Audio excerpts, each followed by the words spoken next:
Hi hello ನಮಸ್ತೆ ಎಲ್ಲರಿಗೂ inform media ಜಗತ್ತು ಚಾನಲಿನ ಮತ್ತೊಂದು ವಿಡಿಯೋಗೆ ಸ್ವಾಗತ ಸುಸ್ವಾಗತ. ಸ್ನೇಹಿತರೆ, ಎಲ್ಲರೂ ಹೇಗಿದ್ದೀರಾ? ಎಲ್ಲರೂ ಚೆನ್ನಾಗಿದ್ದೀರಾ ಅಂದ್ಕೊಂಡಿದ್ದೀನಿ. ಹೋಪ್ ನಾನು ಕೂಡ ತುಂಬಾ ಚೆನ್ನಾಗಿದ್ದೀನಿ.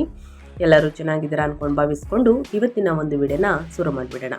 ಇವತ್ತಿನ ಒಂದು ವಿಡಿಯೋದಲ್ಲಿ ಧನುರಾಶಿಯವರಿಗೆ ಮೇ 25ರಿಂದ ಏನೆಲ್ಲ ಬದಲಾವಣೆಗಳು ಕಂಡು ಬರ್ಬೋದು, ಯಾವುದರ ಬಗ್ಗೆ ಧನುರಾಶಿಯವರು ಎಚ್ಚರಿಕೆ ವಹಿಸಬೇಕು ಅನ್ನೋದನ್ನ ಇದೇ ವಿಡಿಯೋದಲ್ಲಿ ತಿಳಿಸ್ಕೊಡ್ತಾ ಹೋಗ್ತೀನಿ. ಇದನ್ನೆಲ್ಲ ಕಂಪ್ಲೀಟಾಗಿ ತಿಳ್ಕೋಬೇಕು ಅಂದರೆ ಎಲ್ಲೂ ಕೂಡ ವಿಡಿಯೋನ ಸ್ಕಿಪ್ ಮಾಡಬಾರ್ದು.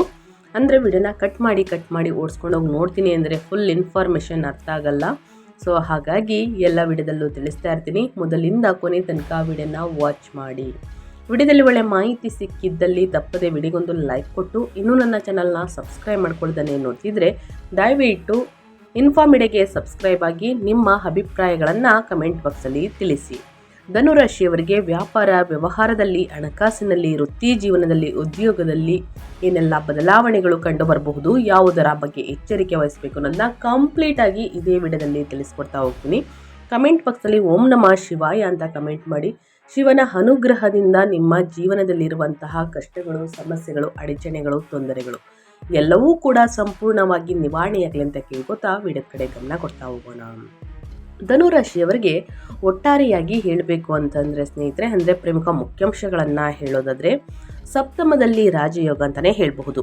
ಮೇ ದ್ವಿತೀಯಾರ್ಧದಿಂದ ಲಾಭಾಧಿಪತಿಯಾದ ಶುಕ್ರನು ಸಪ್ತಮ ಸ್ಥಾನದಲ್ಲಿ ಅಂದರೆ 7ನೇ ಮನೆಯಲ್ಲಿ ಗುರುವಿನೊಂದಿಗೆ ಸೇರುವುದರಿಂದ ವಿವಾಹ ಪ್ರಯತ್ನಗಳು ಸಫಲವಾಗುತ್ತವೆ.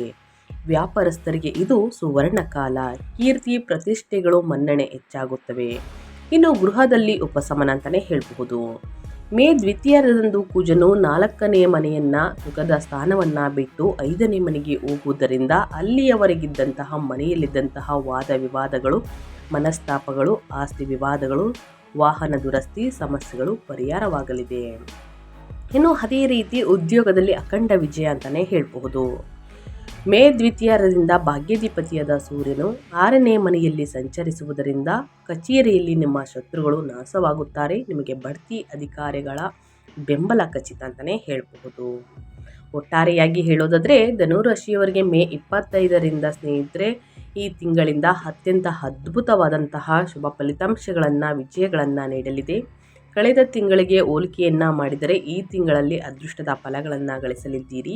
4ನೇ ಮನೆಯಲ್ಲಿದ್ದಂತಹ ಗ್ರಹಗಳ ಸಂಯೋಗದಿಂದಾಗಿ ಮನೆಯಲ್ಲಿ ಎದುರಿಸಿದಂತಹ ಅಸಮಾಧಾನ, ಮಾನಸಿಕ ಒತ್ತಡ ಮೇ ದ್ವಿತೀಯಾರ್ಧದಲ್ಲಿ ಕುಜನು 5ನೇ ಮನೆಗೆ ಬದಲಾಗುತ್ತಿದ್ದಂತೆ ದೊಡ್ಡ ಉಪಶಮನ ದೊರೆಯುತ್ತದೆ. ಇನ್ನು ಈ ತಿಂಗಳು ವಿಶೇಷವೇನೆಂದರೆ ಮೇ 25ರಂದು ಶುಕ್ರನು 7ನೇ ಮನೆಯಲ್ಲಿ ನಿಮ್ಮ ಲಗ್ನಾಧಿಪತಿಯಾದ ಗುರುವಿನೊಂದಿಗೆ ಸೇರುವುದು ಮತ್ತು ಮೇ ದ್ವಿತೀಯಾರ್ಧದಿಂದ ಸೂರ್ಯನು 6ನೇ ಮನೆಗೆ ಪ್ರವೇಶಿಸುವುದು. ಈ ಅದ್ಭುತವಾದಂತಹ ಗ್ರಹಸ್ಥಿತಿಗಳು ನಿಮಗೆ ಸಮಾಜದಲ್ಲಿ ದೊಡ್ಡ ಸ್ಥಾನಮಾನವನ್ನು, ವೃತ್ತಿಯಲ್ಲಿ ಭೇದಿಸಲಾಗದಂತಹ ಪ್ರಾಬಲ್ಯವನ್ನು ಮತ್ತು ವೈಯಕ್ತಿಕ ಜೀವನದಲ್ಲಿ ಸಂತೋಷವನ್ನು ನೀಡುತ್ತದೆ.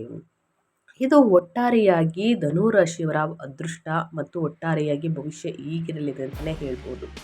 ಸ್ನೇಹಿತರೆ, ಇನ್ನೂ ಕೂಡ ವಿಡಿಯೋಗೆ ಲೈಕ್ ಮಾಡ್ದೇ ನೋಡ್ತಿದ್ರೆ ದಯವಿಟ್ಟು ಲೈಕ್ ಮಾಡಿ. ಸಬ್ಸ್ಕ್ರೈಬ್ ಆಗಿಲ್ಲ ಅಂದರೆ ಇನ್ಫಾರ್ಮಿಡಿಗೆ ಸಬ್ಸ್ಕ್ರೈಬ್ ಆಗಿ ಹೆಚ್ಚು ಫ್ಯಾಮಿಲಿಗೆ, ಫ್ರೆಂಡ್ಸ್ಗೆ ಈ ವಿಡಿಯೋನ ಶೇರ್ ಮಾಡೋದ್ರಿಂದ ನಿಮ್ಮ ಕಡೆಯಿಂದ ಅದೃಷ್ಟದ ಭವಿಷ್ಯವನ್ನು ಅವರು ಕೂಡ ತಿಳ್ಕೊಂಡಂಗಾಗುತ್ತೆ.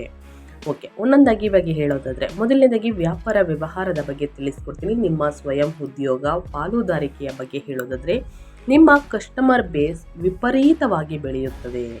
ಹೊಸ ಪಾಲುದಾರಿಕೆಗಳು ನಿಮಗೆ ಅತ್ಯಧಿಕವಾಗಿ ಲಾಭಗಳನ್ನು ನೀಡುತ್ತದೆ ಅಂತಲೇ ಹೇಳ್ಬೋದು. ಧನುರಾಶಿಯವರಿಗೆ ಕಲೆ, ಮೀಡಿಯಾ, ಡಿಸೈನಿಂಗ್ ಮತ್ತು ಸ್ನೇಹಿತರೆ ಕಾನ್ಫಿಡೆನ್ಸ್ ಕ್ಷೇತ್ರದಲ್ಲಿ ಇರುವವರಿಗೆ ಕಾಸಿನ ಮಳೆಯೇ ಸುರಿಯುತ್ತದೆ ಅಂತಲೇ ಹೇಳಬಹುದು. ಬ್ರ್ಯಾಂಡ್ ಇಮೇಜ್ ಹೆಚ್ಚಾಗುವುದರಿಂದ ಮಾರುಕಟ್ಟೆಯಲ್ಲಿ ನಿಮ್ಮದೇ ಆದಂತಹ ಪ್ರಾಬಲ್ಯವಿರುತ್ತದೆ. ಇನ್ನು ವ್ಯಾಪಾರಸ್ಥರಿಗೆ ಇದು ನೂತನ ಅಧ್ಯಾಯ.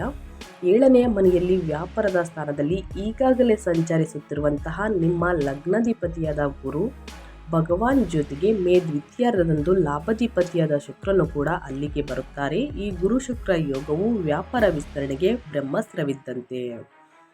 ವ್ಯಾಪಾರ ವ್ಯವಹಾರದಲ್ಲಿ ಹೂಡಿಕೆಯನ್ನು ಮಾಡ್ತೀನಿ ಅಂದರೆ ಖಂಡಿತವಾಗಿ ಹೂಡಿಕೆಯನ್ನು ಮಾಡಿ. ಪಾಲುದಾರಿಕೆಯಲ್ಲಿ ಸಹಿಯನ್ನು ಹಾಕಬೇಕಂದ್ರೆ ಬಹಳಷ್ಟು ಎಚ್ಚರಿಕೆಯಿಂದ ಪರಿಣಿತರ ಸಲಹೆಗಳನ್ನು ತೆಗೆದುಕೊಂಡು ಸಹಿಯನ್ನು ಹಾಕುವುದು ಉತ್ತಮ. ಇನ್ನು ಅದೇ ರೀತಿ ನಿಮ್ಮ ವೃತ್ತಿ ಅಂದರೆ ಕೆರಿಯರ್ ಬಗ್ಗೆ ಹೇಳೋದಾದರೆ ನಿಮ್ಮ ಉದ್ಯೋಗದಲ್ಲಿ ಏನೆಲ್ಲ ಬದಲಾವಣೆಗಳು ಕಂಡು ಬರ್ಬೋದು ಅಂದರೆ, ನಿಮ್ಮ ಕಾರ್ಯಕ್ಷಮತೆಗೆ ಅಧಿಕಾರಿಗಳಿಂದ ಅದ್ಭುತವಾದಂತಹ ಪ್ರಶಂಸೆಗಳು, ಇನ್ಕ್ರಿಮೆಂಟ್ಗಳು ದೊರೆಯುತ್ತವೆ. ನೀವು ತೆಗೆದುಕೊಳ್ಳುವ ನಿರ್ಧಾರಗಳು ಸಾಹಸಮಯವಾಗಿರುತ್ತದೆ. ಸಂದರ್ಶನಗಳಿಗೆ ಹಾಜರಾಗುವವರಿಗೆ, ಸರ್ಕಾರಿ ಉದ್ಯೋಗಿಗಳಿಗೆ, ಪ್ರಯತ್ನಿಸುತ್ತಿರುವವರಿಗೆ ಬಯಸಿದ ಉದ್ಯೋಗ ಸಿಗುತ್ತದೆ. ಕಚೇರಿಯಲ್ಲಿ ನಿಮಗೆ ಒಂದು ಬಲವಾದಂತಹ ವರ್ಗ ಅಥವಾ ತಂಡವು ಬೆಂಬಲವಾಗಿ ನಿಲ್ಲುತ್ತದೆ. ಉದ್ಯೋಗಿಗಳಿಗೆ ಸ್ನೇಹಿತರೆ, ಏಪ್ರಿಲ್ನಲ್ಲಿ ಎದುರಾಗಿದ್ದಂತಹ ಗೊಂದಲಗಳು, ಸಮಸ್ಯೆಗಳು, ಅಡಚಣೆಗಳು ಈ ತಿಂಗಳಲ್ಲಿ ಸಂಪೂರ್ಣವಾಗಿ ಮಾಯವಾಗುತ್ತದೆ. ಮೇ 25ರಿಂದ ಭಾಗ್ಯಾಧಿಪತಿಯಾದ ಸೂರ್ಯ ಮತ್ತು ಕರ್ಮಾಧಿಪತಿಯಾದ ಬುಧ 6ನೇ ಸ್ಥಾನವಾದಂತಹ ಋಷಭ ರಾಶಿಗೆ ಪ್ರವೇಶಿಸುತ್ತಾರೆ. ಜ್ಯೋತಿಷ್ಯ ಶಾಸ್ತ್ರದ ಪ್ರಕಾರ 6ನೇ ಮನೆಯಲ್ಲಿ ಸೂರ್ಯನ ಸಂಚಾರವು ಶತ್ರು ಜಯವನ್ನು ಕರುಣಿಸುತ್ತದೆ. ಕಚೇರಿಯಲ್ಲಿ ನಿಮ್ಮ ಮೇಲೆ ಸಂಚು ರೂಪಿಸುವವರು ನಿಮ್ಮ ಮುಂದೆ ತಲೆಬಾಗುವುದು ಖಂಡಿತ ಅಂತಲೇ ಹೇಳ್ಬೋದು. ವ್ಯಾಪಾರ ವ್ಯವಹಾರದಲ್ಲಿ, ವೃತ್ತಿ ಜೀವನದಲ್ಲಿ ಏನೆಲ್ಲ ಬದಲಾವಣೆಯನ್ನು ಧನುರಾಶಿಯವರು ನೋಡಲಿದ್ದೀರಿ, ಯಾವುದರ ಬಗ್ಗೆ ಎಚ್ಚರಿಕೆ ವಹಿಸಬೇಕು ಅನ್ನೋದನ್ನ ಕಂಪ್ಲೀಟಾಗಿ ತಿಳಿಸ್ಕೊಟ್ಟಿದ್ದೀನಿ.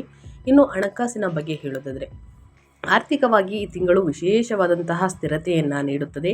ಲಾಭಾಧಿಪತಿಯಾದ ಶುಕ್ರನು 7ನೇ ಮನೆಯಲ್ಲಿ ಗುರುವಿನೊಂದಿಗೆ ಸೇರುವುದರಿಂದ ಬಹು ಆದಾಯದ ಮೂಲಗಳು ತೆರೆದುಕೊಳ್ಳುತ್ತವೆ. ವ್ಯಾಪಾರದ ಮೂಲಕ ದಿನನಿತ್ಯದ ಲಾಭಗಳು ಅದ್ಭುತವಾಗಿರುತ್ತವೆ. ಮೇ ದ್ವಿತೀಯಾರ್ಧದ ನಂತರ 6ನೇ ಮನೆಯಲ್ಲಿ ಸೂರ್ಯ ಬುಧರ ಸಂಚಾರದಿಂದಾಗಿ ಹಳೆಯ ಸಾಲಗಳು ಅಥವಾ ಬ್ಯಾಂಕ್ ಸಾಲಗಳನ್ನು ತೀರಿಸಲು ಬೇಕಾದಂಥ ಹಣ ಕೈ ಸೇರುತ್ತದೆ. ನಿಮ್ಮ ಮೇಲಿರುವಂತಹ ಆರ್ಥಿಕ ಒತ್ತಡ ಬಹಳಷ್ಟು ಕಡಿಮೆಯಾಗುತ್ತದೆ ಅಂತಲೇ ಹೇಳಬಹುದು. ಆದರೆ 4ನೇ ಮನೆಯಲ್ಲಿರುವಂತಹ ಶನಿ ಇರುವುದರಿಂದ ಮನೆ ನಿರ್ಮಾಣ ಅಥವಾ ವಾಹನಗಳಿಗಾಗಿ ಯೋಜನಾಬದ್ಧ ಹೂಡಿಕೆಗಳನ್ನು ಮಾಡಲಿದ್ದೀರಿ ಧನುರಾಶಿಯವರು.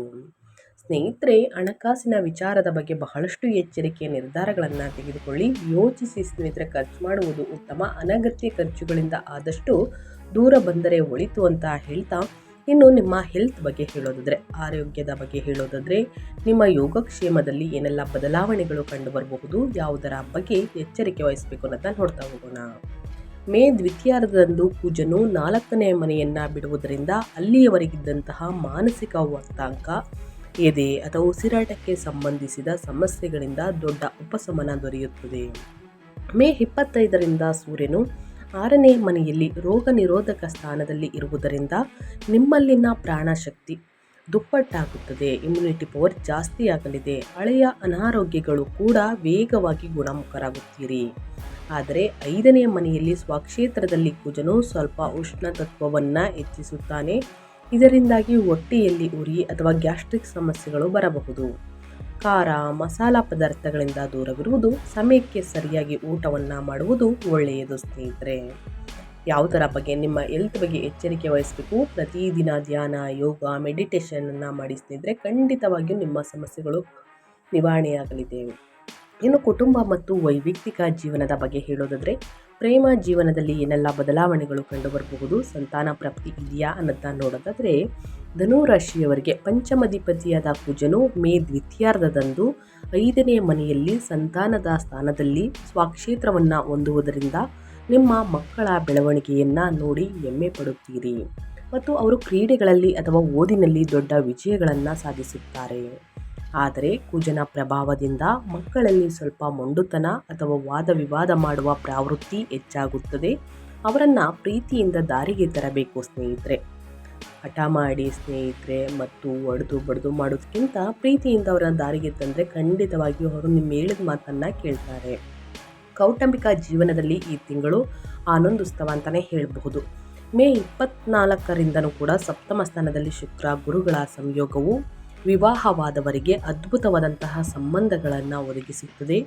ವಿವಾಹ ಆಗದವರಿಗೆ ಸ್ನೇಹಿತರೆ, ಈಗಾಗಲೇ ವಿವಾಹವಾದವರು ತಮ್ಮ ಜೀವನ ಸಂಗಾತಿಯೊಂದಿಗೆ ಅತ್ಯಂತ ಅನ್ಯೋನ್ಯವಾಗಿ ಒಬ್ಬರನ್ನೊಬ್ಬರು ಗೌರವಿಸುತ್ತಾ ಆನಂದದಿಂದ ಖುಷಿಯಿಂದ ಕಾಲ ಕಳೆಯುತ್ತಾರೆ ಅಂತಲೇ ಹೇಳಬಹುದು. ಸಮಾಜದಲ್ಲಿ ಒಬ್ಬರಿಗೂ ಉತ್ತಮ ಗುರುತು ಸಿಗುತ್ತದೆ. ಇನ್ನು ಅದೇ ರೀತಿ ವಿದ್ಯಾರ್ಥಿಗಳ ಬಗ್ಗೆ ಹೇಳೋದಾದರೆ, ವಿದ್ಯಾಸ್ಥಾನದ 4ನೇ ಮನೆಯ ಮೇಲೆ ಶನಿಯ ಪ್ರಭಾವವಿದ್ದರೂ ಮೇ ದ್ವಿತೀಯಾರ್ಧದಂದು ಪಂಚಮಾಧಿಪತಿಯಾದ ಕುಜನು 5ನೇ ಮನೆಯಲ್ಲಿ ಸ್ವಕ್ಷೇತ್ರದಲ್ಲಿ ಹೊಂದುವುದು ವಿದ್ಯಾರ್ಥಿಗಳಿಗೆ, ಮುಖ್ಯವಾಗಿ ಟೆಕ್ನಿಕಲ್, ಮೆಡಿಸಿನ್ ಮತ್ತು ಇಂಜಿನಿಯರಿಂಗ್ ಓದುವವರಿಗೆ ಒಂದು ವರ ಅಂತಲೇ ಹೇಳ್ಬೋದು. ನಿಮ್ಮಲ್ಲಿ ಛಲ, ಚುರುಕುತನ ಓದುವವರಿಗೆ ಚುರುಕುತನ ಹೆಚ್ಚಾಗಬಹುದು. ಮೇ ದ್ವಿತೀಯಾರ್ಧದಂದು 6ನೇ ಮನೆಯಲ್ಲಿ ಸೂರ್ಯ ಬುಧರ ಪ್ರಭಾವದಿಂದ ಸ್ಪರ್ಧಾತ್ಮಕ ಪರೀಕ್ಷೆಗಳನ್ನು ಕಾಂಪಿಟೇಟಿವ್ ಎಕ್ಸಾಮನ್ನು ಬರೆಯುವಂತಹ ವಿದ್ಯಾರ್ಥಿಗಳಿಗೆ ಅಖಂಡವಾದಂತಹ ವಿಜಯವನ್ನು ಸರ್ಕಾರಿ ಉದ್ಯೋಗಾವಕಾಶಗಳು ಲಭಿಸುತ್ತದೆ ಅಂತಲೇ ಹೇಳ್ಬೋದು. ಒಟ್ಟಾರೆಯಾಗಿ ಧನು ರಾಶಿಯ ವಿದ್ಯಾರ್ಥಿಗಳಿಗೆ ವ್ಯಾಪಾರ ವ್ಯವಹಾರದಲ್ಲಿ ಮತ್ತು ಹಣಕಾಸಿನಲ್ಲಿ, ವೃತ್ತಿ ಜೀವನದಲ್ಲಿ ನಿಮ್ಮ ಹೆಲ್ತ್ ಬಗ್ಗೆ ಏನೆಲ್ಲ ಬದಲಾವಣೆಗಳು ಕಂಡು ಬರಬಹುದು, ಯಾವುದರ ಬಗ್ಗೆ ಎಚ್ಚರಿಕೆ ವಹಿಸಬೇಕು ಅನ್ನೋದನ್ನ ಕಂಪ್ಲೀಟಾಗಿ ತಿಳಿಸ್ಕೊಟ್ಟಿದ್ದೀನಿ. ಏನೇ ಡೌಟ್ಸ್ ಇದ್ದರೂ ಕೂಡ ಕಮೆಂಟ್ ಮಾಡಿ ಅಂತ ಹೇಳ್ತಾ, ಈ ತಿಂಗಳಲ್ಲಿ ಅನುಸರಿಸಬೇಕಾದ ಜ್ಯೋತಿಷ್ಯದ ಪರಿಹಾರಗಳನ್ನು ತಿಳಿಸ್ಕೊಡ್ತಾ ಹೋಗ್ತೀನಿ. ಈ ಪರಿಹಾರವನ್ನು ಅನುಸರಿಸುವುದರಿಂದ ಕಷ್ಟಗಳು, ಸಮಸ್ಯೆಗಳು, ಅಡಚಣೆಗಳು, ತೊಂದರೆಗಳು ಏನೇ ಇದ್ದರೂ ಕೂಡ ಸಂಪೂರ್ಣವಾಗಿ ನಿವಾರಣೆಯಾಗಲಿದೆ.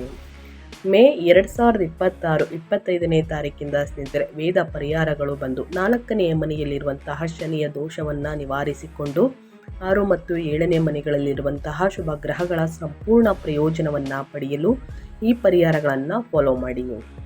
ಮೊದಲನೇದಾಗಿ ಸುಬ್ರಹ್ಮಣ್ಯ ಸ್ವಾಮಿಯ ಪೂಜೆ. 5ನೇ ಮನೆಯಲ್ಲಿರುವಂತಹ ಕುಜನಿಂದ ಮಕ್ಕಳಿಗೆ ಬರುವಂತಹ ಮೊಂಡುತನವನ್ನು ಕಡಿಮೆ ಮಾಡಿ ಅವರಿಗೆ ವಿದ್ಯಾಭಿವೃದ್ಧಿ ಉಂಟಾಗಲು ಮಂಗಳವಾರದಂದು ಸುಬ್ರಹ್ಮಣ್ಯ ಸ್ವಾಮಿಗೆ ದೀಪಾರಾಧನೆಯನ್ನು ಮಾಡಿ ಸ್ನೇಹಿತರೆ, ಖಂಡಿತವಾಗಿಯೂ ಸಮಸ್ಯೆಗಳು ನಿವಾರಣೆಯಾಗಲಿದೆ. ಮಾತೃ ಸೇವೆ, ಶಿವನ ಆರಾಧನೆ. 4ನೇ ಮನೆಯಲ್ಲಿ ಶನಿ ಇರುವುದರಿಂದ ತಾಯಿಯ ಆರೋಗ್ಯವನ್ನು ಜಾಗರೂಕತೆಯಿಂದ ನೋಡಿಕೊಳ್ಳುವುದು ಮತ್ತು ಶನಿವಾರ ಶಿವಾಲಯದಲ್ಲಿ ಅಭಿಷೇಕವನ್ನು ಮಾಡಿಸುವುದರಿಂದ ಮನೆಯಲ್ಲಿ ಶಾಂತಿ ಲಭಿಸುತ್ತದೆ. ಇನ್ನು ಶ್ರೀ ದಕ್ಷಿಣಾಮೂರ್ತಿ ಸ್ತೋತ್ರ. ನಿಮ್ಮ ಲಗ್ನಾಧಿಪತಿಯಾದ ಗುರುವು ಸಪ್ತಮದಲ್ಲಿ ಇರುವುದರಿಂದ ಅವರ ಅನುಗ್ರಹದಿಂದ ವ್ಯಾಪಾರ ಮತ್ತು ವೈವಾಹಿಕ ಆನಂದವನ್ನು ಪಡೆಯಲು ಗುರುವಾರದಂದು ಶ್ರೀ ದಕ್ಷಿಣಾಮೂರ್ತಿ ಸ್ತೋತ್ರವನ್ನು ಪಠಿಸಿ. ಆದಷ್ಟು ಸ್ನೇಹಿತರೆ ಈ ಸಣ್ಣ ಪುಟ್ಟ ಪರಿಹಾರವನ್ನು ಮಾಡುವುದರಿಂದ ದೊಡ್ಡ ಸಮಸ್ಯೆಗಳೇ ನಿವಾರಣೆಯಾಗಲಿದೆ. ಸೊ ಹಾಗಾಗಿ ತಪ್ಪದೆ ಈ ಪರಿಹಾರಗಳನ್ನು ಮಾಡಿ ಧನು ರಾಶಿಯವರು ಅಂತ ಹೇಳ್ತಾ ನಾನು ವಿಡಿಯೋನ ಎಂಡ್ ಮಾಡ್ತಾ ಇದ್ದೀನಿ. ಇವತ್ತಿನ ಒಂದು ವಿಡಿಯೋದಲ್ಲಿ ಸಂಪೂರ್ಣ ಮಾಹಿತಿ ಸಿಕ್ಕಿದ್ದಲ್ಲಿ, ಈ ವಿಡಿಯೋ ಯೂಸ್ಫುಲ್ ಅನಿಸಿದ್ದಲ್ಲಿ ವಿಡಿಯೋಗೆ ಲೈಕ್, ಕಮೆಂಟ್, ಶೇರ್ ಮಾಡಿ ನಿಮ್ಮ ಅಭಿಪ್ರಾಯವನ್ನು ತಿಳಿಸಿ ಅಂತ ಹೇಳ್ತಾ ಮತ್ತೊಂದು ವಿಡಿಯೋ ಜೊತೆ ಮತ್ತೊಂದು ಹೊಸ ಭವಿಷ್ಯದಲ್ಲಿ ಹೊಸ ಅಪ್ಡೇಟಲ್ಲಿ ಸಿಗ್ತೀನಿ. Thank you for watching.